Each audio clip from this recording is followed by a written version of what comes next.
Iniciaremos diciendo que bueno, hay muchas conceptualizaciones, conceptos respecto a lo que es este currículum o la currícula, como deseemos de nosotros llamarle. Podríamos primeramente interpretar, yo sé que estamos muy pequeños, por que no lo alcancen a dar lectura, por lo tanto lo haré yo, iniciando las primeras concepciones de currículum ya en un sentido formal, ya haciéndolo como teoría formal. Para 1918 encontramos a Bobby diciendo que el currículum es el rango de experiencias dirigidas o comprometidas a desarrollar habilidades en el individuo. Más adelante, unos años, bastantes años más adelante, encontraremos en 1949 a Tyler, que es considerado el padre del currículum, que nos ha dado, sobre todo ya más puntualmente, donde él ya retoma aspectos sociales, sobre el tema del currículum, que son todas las experiencias de aprendizaje planeadas y dirigidas desde la escuela para alcanzar sus metas educacionales. Ya para los años 60, cuando entra en boga y se le da más seriedad al asunto y todas las escuelas retoman el tema del currículum, encontraremos a Hilda Taba, que nos define como los elementos que conforman el currículum, el cual nos facilita el proceso de enseñanza-aprendizaje.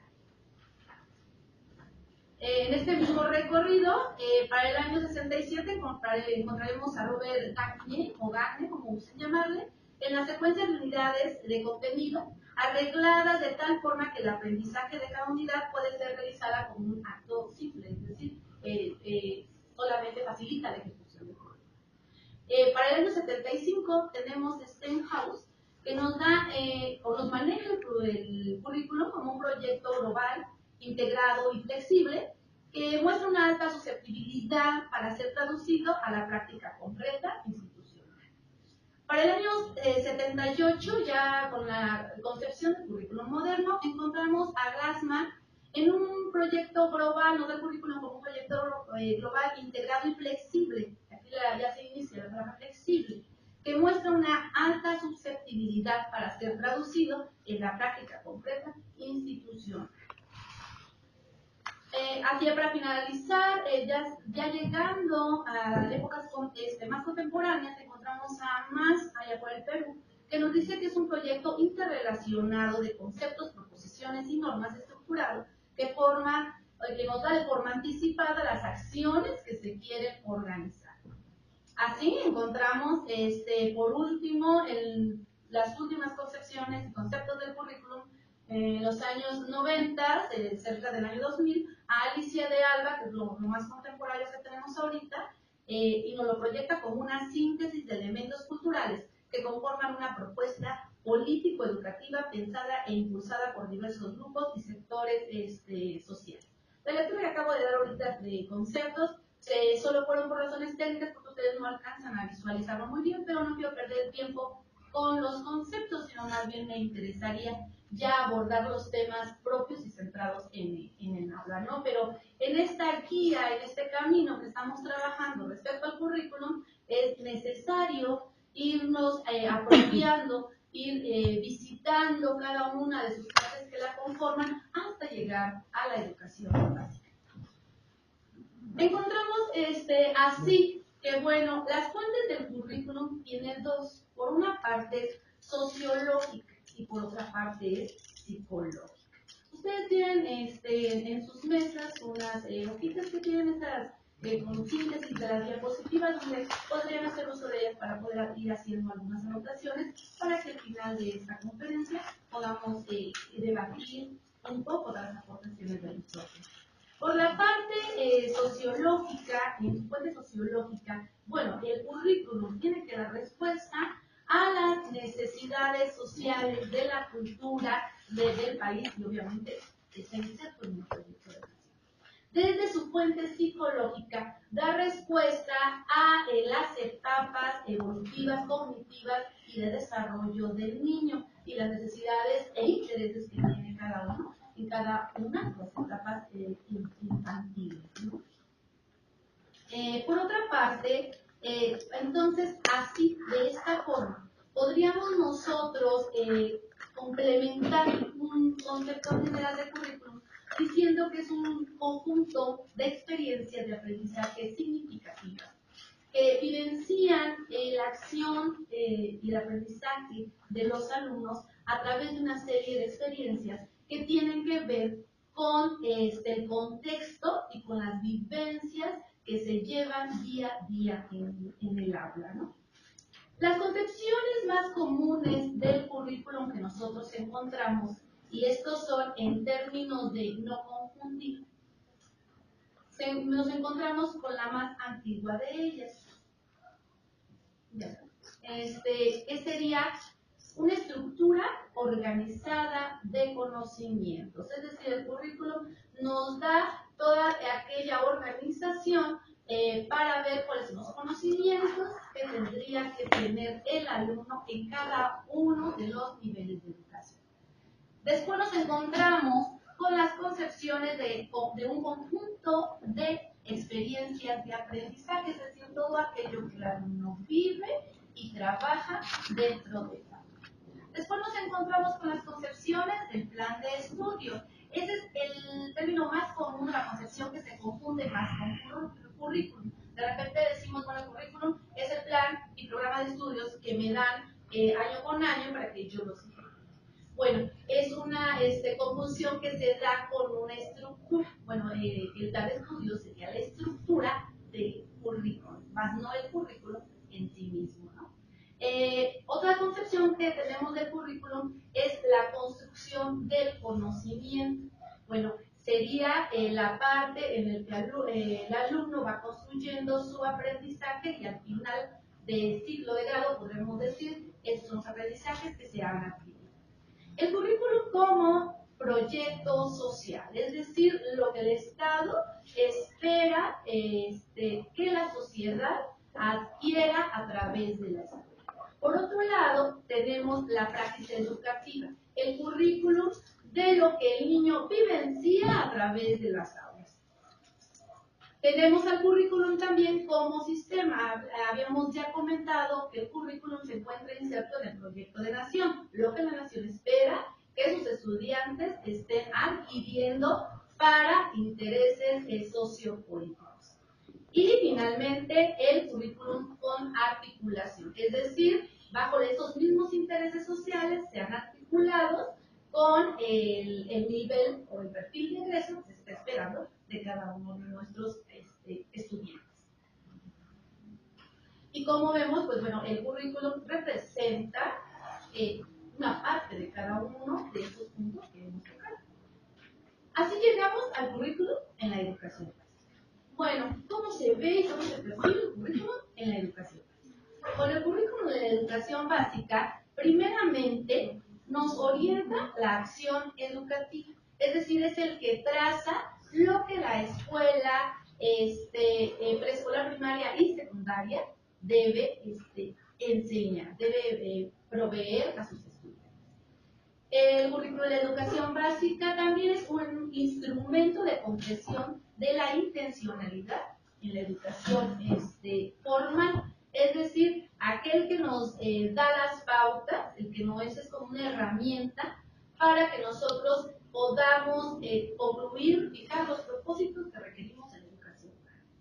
Por otro lado, compromete la acción de los actores, es decir, toda acción que va dirigida de todos los partícipes de la educación básica tendrá que ir en pro de ese fin. Por otra parte, la regulación de los tiempos y empleo de materiales y ambientes, porque nos prevé ya de antemano una serie de instrumentos, una serie de herramientas, una serie de materiales que tendrán que hacerse uso de acuerdo al currículum que está previamente estructurado.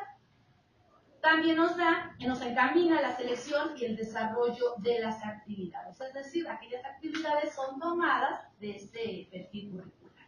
Y finalmente nos proporciona un instrumento central para la evaluación, porque obviamente la educación básica se evalúa en pro de ese currículum.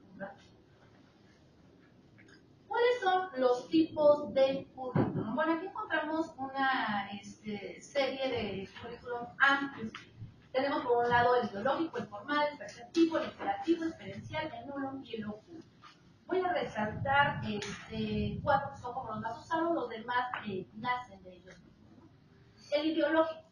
El currículum ideológico es aquel que se espera prácticamente de forma universal que la escuela otorgue a cada una de las naciones, que otorgue a cada uno de los sistemas, ¿no?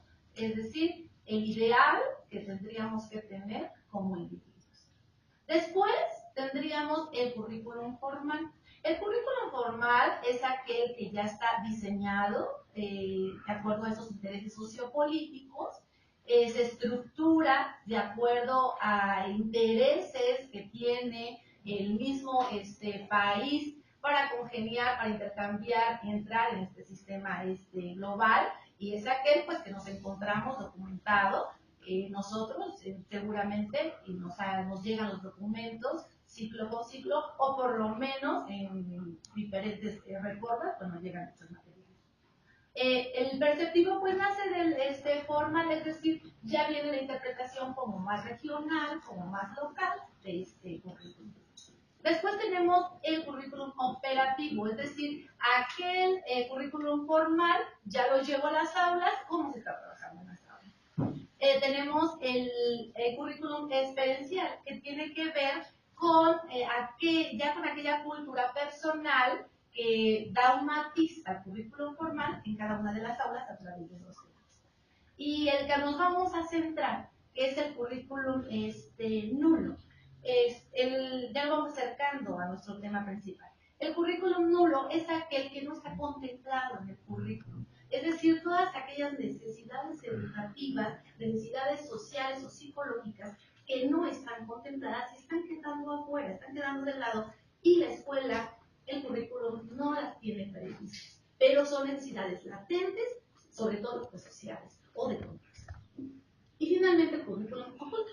El currículum oculto no se encuentra formalizado en ningún documento, no se encuentra previsto o se da por hecho en ninguna plan, programa de estudio, en ninguna estructura, en ningún acuerdo, no se encuentra previsto. Sin embargo, es sumamente existente y sucede en cada institución educativa y sobre todo en cada una de las aulas.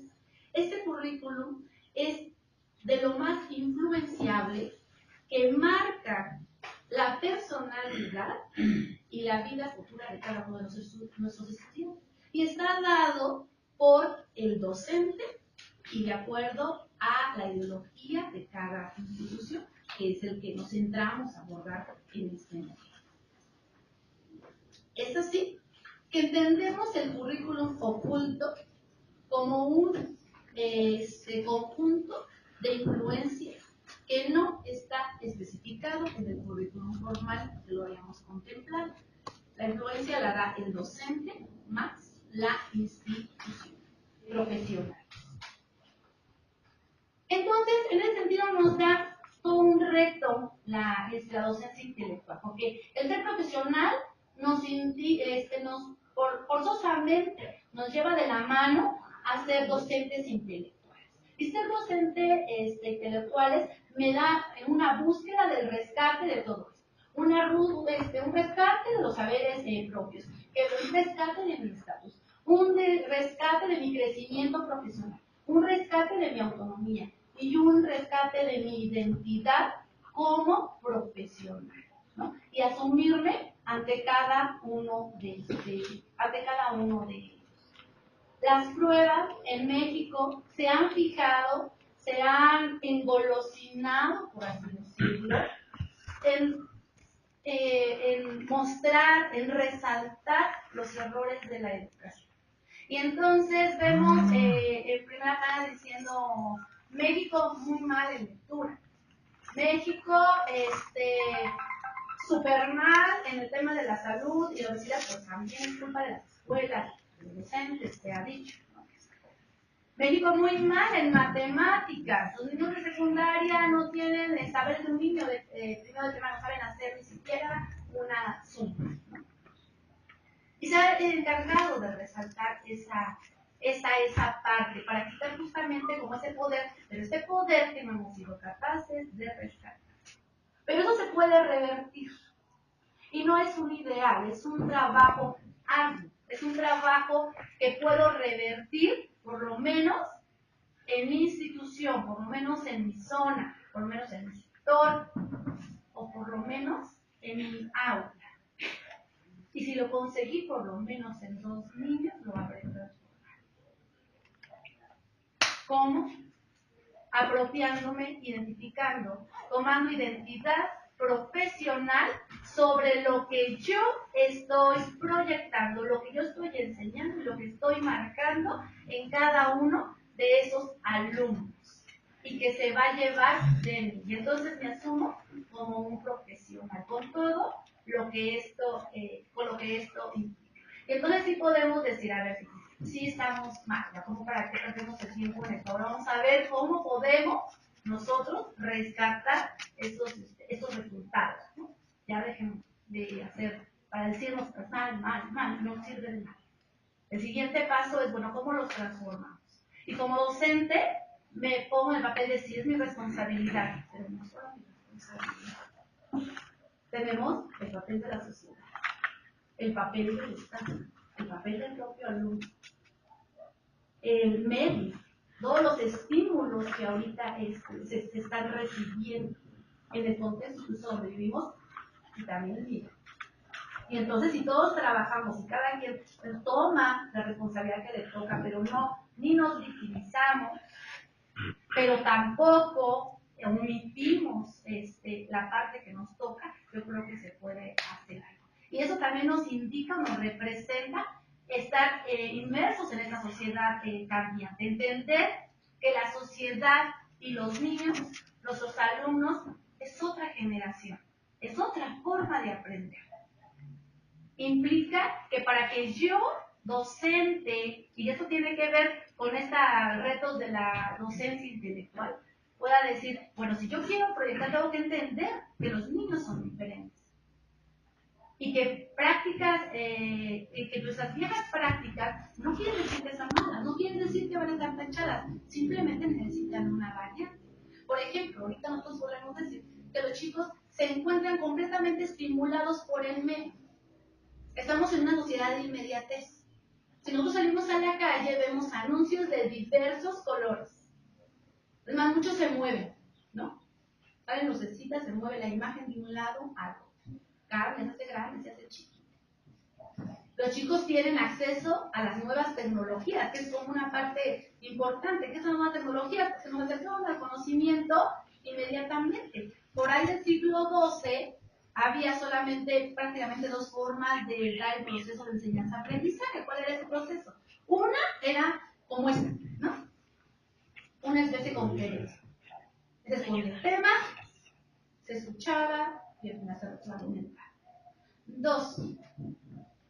Lectura compartida. Se sacaba el libro y se hacían grupos para discutir el libro. ¿Por qué? Solo había un libro. Solo había un manuscrito. Otro, no más. Sin embargo, ya cuando viene ya el enciclopedismo, cuando viene la ilustración, pues con esto cambia. Cuando llega la tecnología hace un boom. Y es tan fácil que si yo como docente doy un concepto, mi alumno que tiene quinto, que tiene tablet, y si logra agarrar el internet del vecino, que en muchas escuelas no tenemos con ese internet, pero ya se logran agarrar el internet del vecino, puede entrar a Google y decirme, no es cierto, maestro le faltó esto, maestro le faltó lo otro. ¿Por qué? Porque el conocimiento está al alcance prácticamente de cualquiera. Digo práctica porque obviamente hay muchos vacíos del nivel sociocultural que aún no se abarcan, pero está en la inmediatez. ¿Eso qué nos hace? Bueno, porque entonces quiere decir que como maestro ya no puedo ganar, yo que quiero dar todo una serie de conocimientos que era conocer del mundo. Así nos íbamos enlistando y yo sacaba toda mi lista de lo que tenía que aplicar y el conocimiento que tenía cerca. ¿Por qué? Porque el conocimiento es demasiado ya. Creo que no hay alguien que pueda decirlo, especializarse en algo. Entonces, por eso ahora los retos que nos dan, ¿verdad? De donde nacen las competencias, los 4 pilares de la educación, ya nos dan los dados por profesores, ¿no? que es el aprender a hacer, ¿no? Y sobre todo, el aprender a aprender. Porque obviamente implica toda esta parte, ¿no? Desde la parte de cómo yo me manejo en este conocimiento, ¿no? Desde la parte de cómo me manejo en una sociedad, desde la parte de cómo ayudo, le permito al alumno desempeñarse en ese nivel de desempeño que se logra, cómo logro que el alumno pueda discernir entre ese mundo de información. Si yo ahorita pongo la palabra computadora, me aparecen 8.570 y tantos elementos. Entonces yo tengo que buscar entre 8.070 y tantos elementos para que pueda discernir qué es lo que yo estoy buscando con la palabra computadora. Computadoras que tengan el programa, o sea, tengo que empezar a diseñar y luego que sea una fuente confiable y luego sintetizar esa información y luego procesarla y llevarla hasta mi aula, lo que yo quiero. Nosotros dejamos una investigación y a veces nos quejamos que el alumno copia y pega, ¿no? Copia y pega, copia y pega. Y de hecho, hasta arriba nos dice luego a veces la dirección del Google, ¿no? Ya ni siquiera se tomó la molestia de eliminarla. Sin embargo, no quiere decir que obviamente entonces no me sirve la tecnología, ¿no? No, entonces tengo que ayudarle a mi alumno a que él pueda discernir entre toda esa información. ¿Y cómo puedo hacerlo? A que no lo agarre de Wikipedia, que no lo agarre de Rincón del Vago. Bueno, pues entonces yo tengo que conocer esos elementos, pero también tengo que conocer otras fuentes tecnológicas, científicas, para que yo le pueda decir, mira, aquí hay, aquí hay, aquí hay, aquí hay, y buscar estrategias que me permitan que él busque esa información, pero que a su vez la transforme a un escrito propio, ¿no? Entonces, en ese sentido, yo creo que hay mucho por hacer. Hay mucho que nosotros, y no es una carga en nuestro actuar. Yo voy a dar un ejemplo, lo que en algunos días decía uno de mis alumnos. Yo te comento que finalmente estás aquí. Finalmente estás en esa silla o en este espacio. Estar en esta silla y en ese espacio te da dos opciones. Una, padecer, ser renuente o interesarte en. Según la primera, las dos funcionan y las dos vamos a salir a la misma hora exactamente. Salvo que una, lo más seguro es que me vacíe mi vida. Haga que me sienta un vacío dentro de mí, que es la parte como profesional en el caso del docente. Y la otra es hacerlo bien ameno, incluso para tu conveniencia como docente. Nada más que las dos me llegan a caminos diferentes. Uno, la primera, compañeros, la primera me lleva a ser un empleado. La segunda me lleva a rescatarme como profesional de la educación. Entonces, solamente en ese sentido, pues tenemos dos opciones. La idea es cuál queremos elegir. Y con eso concluyo. Muchísimas gracias.